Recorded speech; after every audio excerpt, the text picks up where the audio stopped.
Okay, so Hardihood has been around since '06. When you first entered the game, what were your aspirations for the company in the marketplace?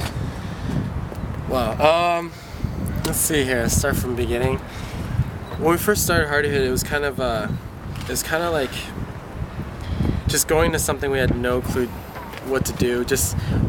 We had an idea of a clothing line, wanted to do just fashion for guys and make some t-shirts, make some hoodies, see what happens out of that. And little did you know, like, we're in a store in our first season, kind of like our preliminary season was '07, fall, winter '07.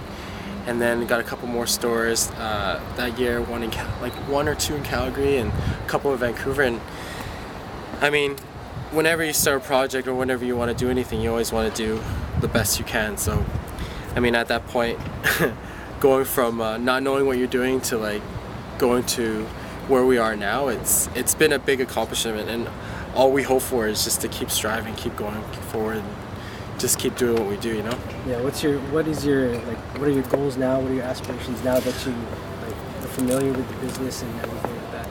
Well, one of the things is like the fashion industry is huge. Like, we're one part of it, but we're such a minute part of it that you can't really, at this point, like, all we gotta do is kind of survive, kind of like make our mark, make more and more people kind of know who we are, know what we're about, and try and do what we do. But in like the grand scheme of things, I mean, we have yet to break the U.S. and international markets. We're national. We're across country, all the way to Toronto and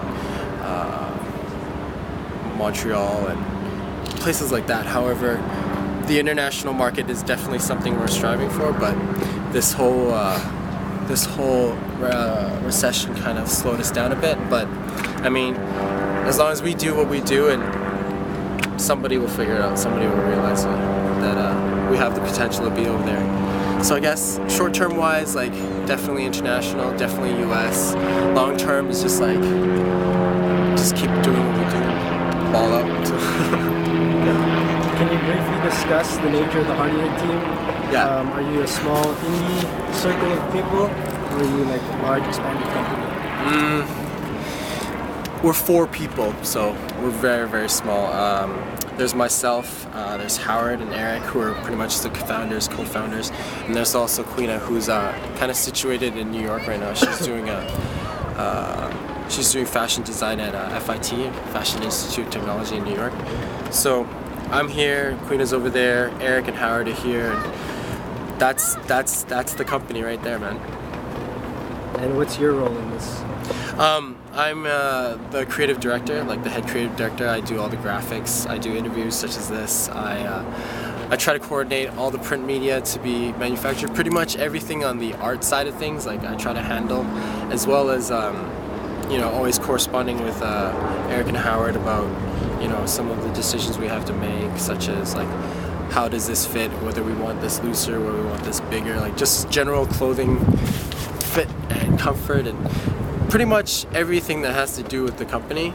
That I'll hear it once or twice, but the decision-making process is pretty much a unit kind of thing. All kind of get together and try to do the best we can, you know? Can you speak on your creative and academic background first? Went to Templeton, East Van.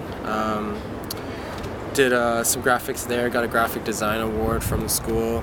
Got recruited to play volleyball at Capilano, and then I went to the studio art program there, where I did sculpture, printmaking, ceramics, painting, drawing.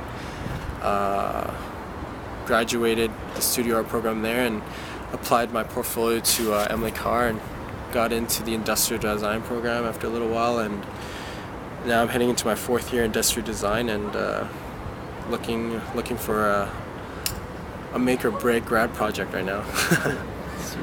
How big of an influence has all that education had on the clothing line?